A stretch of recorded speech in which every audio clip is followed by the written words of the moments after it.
semuanya, selamat datang di FinTalks, tempat kita ngobrol santai tentang dunia keuangan dan investasi. Hari ini kita mau bahas topik yang penting banget tapi sering dianggap ribet, yaitu evaluasi kinerja investasi. Bareng aku, Nabila Alifia Zahra, dan teman aku, Tarisa Ainun Yasmin. Halo, aku Saluna Sabrina. Halo, aku Retno Widawati. Oke, kita mulai dulu dari dasar ya. Proses keputusan investasi itu ternyata bukan cuma beli saham terus ditinggal tidur. Gimana sih sebenarnya alurnya? Nah, bener banget tuh Kak Bila. Prosesnya itu tuh sebenarnya berkelanjutan. Nah, dan itu tuh ada 5 tahap utamanya. Nah, yang pertama itu kita harus nentuin tujuannya.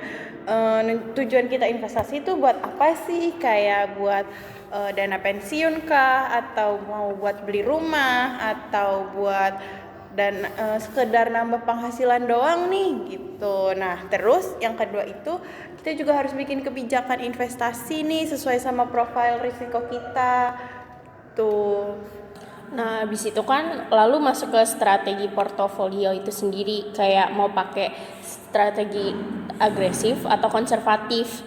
Nah, abis itu baru deh milih instrumen sahamnya itu sendiri, bisa saham, obligasi, reksadana atau kombinasi. Terakhir itu ada evaluasi kinerja. Nah, evaluasi kinerja ini itu aslinya penting banget, cuma masih sering banget dilupain. Oh, jadi ternyata alurnya sekomplikated itu ya. Nah, terus kan tadi kan Kak Retno juga sempat nyinggung tentang portofolio. Sebenarnya gimana sih cara ngukur kinerjanya? Jadi tuh ada 2 cara utama. Yang pertama itu dengan membandingkan langsung. Misalnya bandingkan portofolio kita dengan teman ataupun indeks pasar. Tapi harus sesuai dengan tingkat risikonya, jangan asal bandingkan aja. Nah, terus yang kedua itu kita harus pakai ukuran kinerja tertentu, kayak misalkan excess return to beta atau excess return to variability. Nah, itu tuh intinya kita nilai return yang kita dapetin ini tuh sebanding gak sih sama risiko yang kita bakalan ambil gitu. Nah, ini juga nih yang sering jadi pertanyaan, return tinggi tapi risikonya gimana? Bisa dijelasin gak sih perbedaan antara return harapan atau dan aktual? Jadi itu kan ada expect return atau ini ekspektasi keuntungan itu sendiri. Itu tuh harapan kita ke depannya investasinya ini bakal kayak gimana. Nah, sementara realized return itu hasil nyata yang udah kita dapat. Bisa aja beda banget karena adanya resiko. Makanya penting kita kenal sama konsep resiko itu sendiri. Bisa pakai standar ukurnya tuh bisa pakai beta atau deviasi. Beta itu nunjukin seberapa sensitif portofolio kita terhadap pasar. Kalau betanya tinggi, resikonya gede, tapi bukan berarti jelek, tergantung kita siap atau enggak nanggung resikonya. Oh, jadi itu guys perbedaan antara return harapan dan aktual. Nah, sebelumnya juga kan aku baca nih tentang buku tentang evaluasi kinerja investasi. Di situ tuh ngebahas tentang TYR dan DYR. Itu tuh sebenarnya apa sih, bisa dijelasin secara lebih rinci nggak ya?